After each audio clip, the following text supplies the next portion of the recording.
In April of 2021, 4 challenges worth $4,000 total were issued to the Metroid Prime speedrunning community. This sparked a period of activity from the best players in the world to earn these cash prizes, taking the community by storm. However, when some of these bounties were beaten, something really weird happened. Before telling this odd story, we need to answer an important question. Why would someone create these bounties in the first place? A user by the name of Jack the Rigger had a goal to shake up the speedrun leaderboards and get people to compete for the respective top spots. These challenges were as follows: 45 minutes in-game time for any % item collection, 1 hour and 5 minutes in-game time in 100%, 1 hour and 40 minutes in-game time in 21%, and to top it all off, a run where the player can't take any damage. $1,000 for each individual bounty, paid out in either US dollars or Bitcoin. 3 of these were taken directly from the Speedrun.com Metroid Prime leaderboard, and the last one was a common no-hit challenge seen in many modern games. The time requirements might seem arbitrary at first glance, but these were all considered an upper limit to each one, or what could realistically be achieved by a human. The runs needed to be validated by the community moderator team, then sent to Jack afterwards for additional review. Sounds like easy money, right?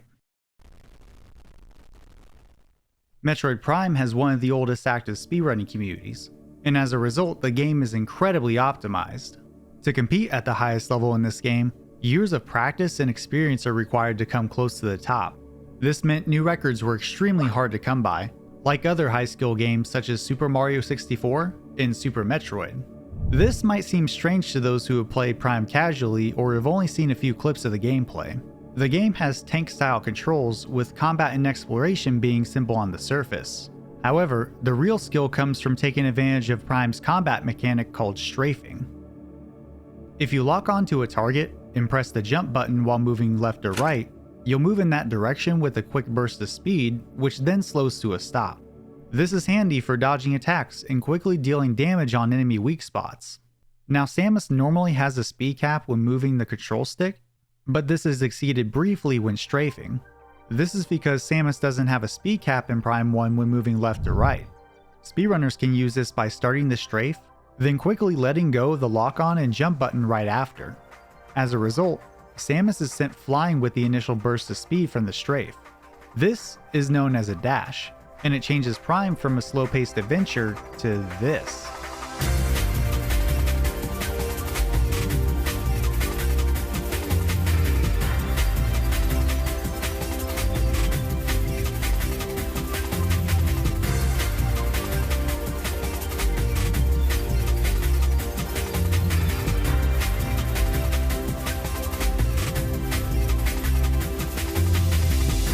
Because all of this is in a 3D space, this made the any % and 100% categories feel like they had infinite potential for improvement, which is part of the reason why the bounties were so far ahead of the current records.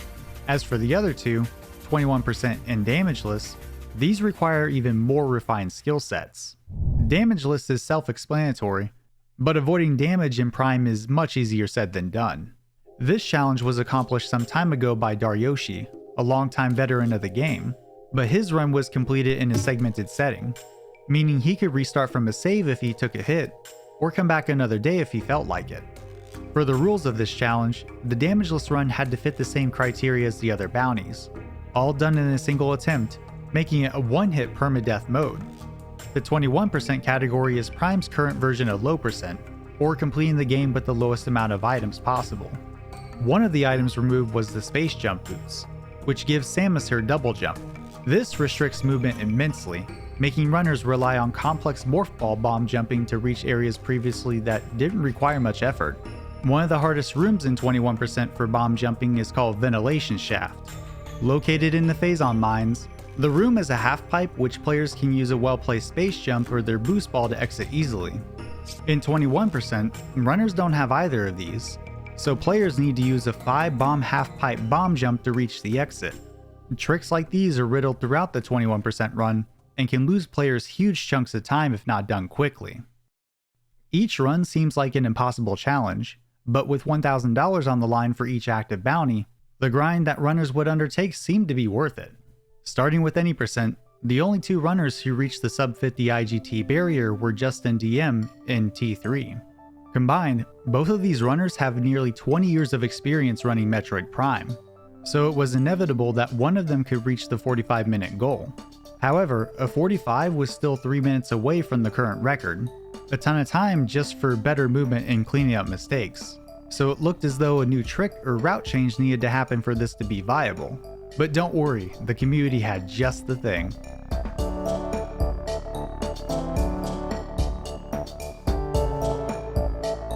Theorized years before the posting of the bounty, Metroid Prime's exoskeleton fight could be skipped by clipping out of bounds before the room that triggers the fight, then navigating the rooms from the outside to skip all the cutscene triggers for the encounter.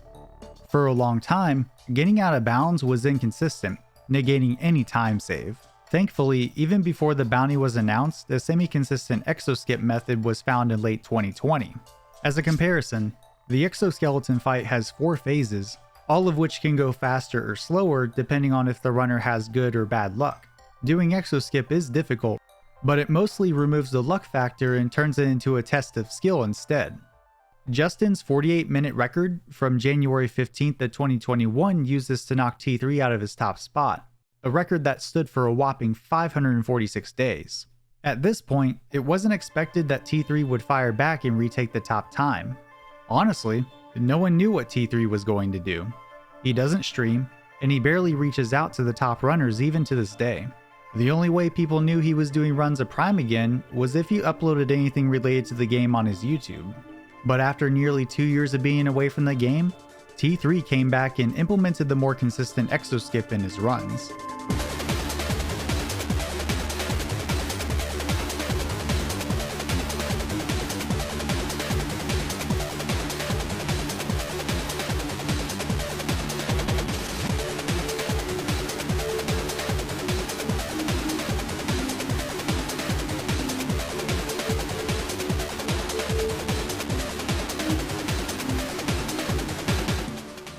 At the end of August and 3 new personal bests later, T3 achieved what was thought to be impossible, and with it soon verified by the leaderboard moderators, T3 was about to be $1,000 richer. Well, at least he would be if he knew about the bounty. Without being in the Metroid Prime Speedrunning Discord, it's likely that T3 never knew the bounty existed, and while the community talked about it briefly, Jack was nowhere to be found during the discussion of how amazing the new record was. That is until February 14th of 2022, when Jack makes his first post after 10 months of silence. He can't make contact with T3 because he doesn't use Discord, so he goes to the current world record video on T3's channel and leaves a comment saying, "I owe you 1,000 USD. It seemed like Jack was making good on his payout, and that was that. Fast forward a few months, and while no one claimed the 100% or damageless bounties, 21% was seeing developments with the new route theorized by Justin DM. There's a lot to unpack here, but there were more changes in mid-2021 which removed several precise bomb jumps in favor of using more out-of-bounds exploits. The route had potential to save several minutes over the older route, but the current record holder of 21%, Metroid 177, is one of the greatest runners of not only that category, but Metroid Prime in general. While his notable accomplishments are only in 21%, he's the only runner to ever complete a 21% speedrun on hard mode in a single sitting. Justin was up against a master of his craft, but he was still within 10 minutes of M177's time. Coming back to mid-2022, Justin found a consistent way to use a Triclops to get out of bounds in the room Fiery Shores within Magmore Caverns, prompting another major route change with a good chunk of time save. On August 3rd of 2022, Justin was playing out of his mind.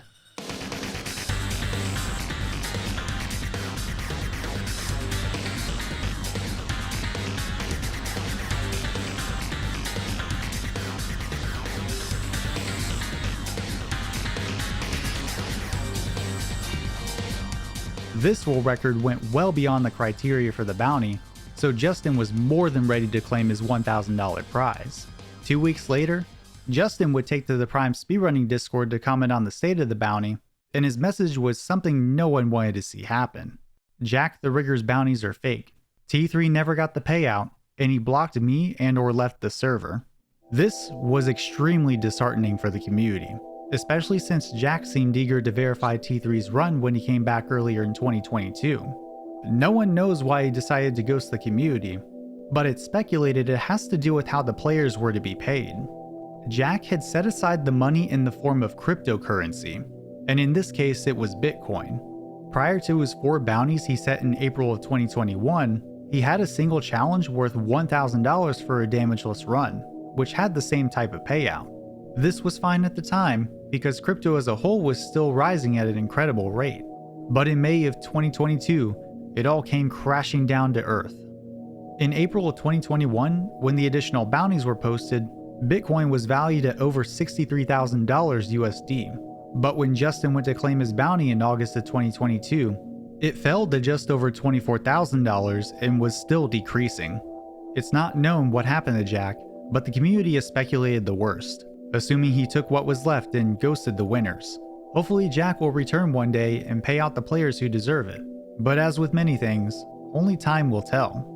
Quick shout out to my patrons who support me on Patreon, and thanks to everyone else for watching and staying hydrated. Now go ahead and click that button in the middle of the screen to see another amazing speedrunning story.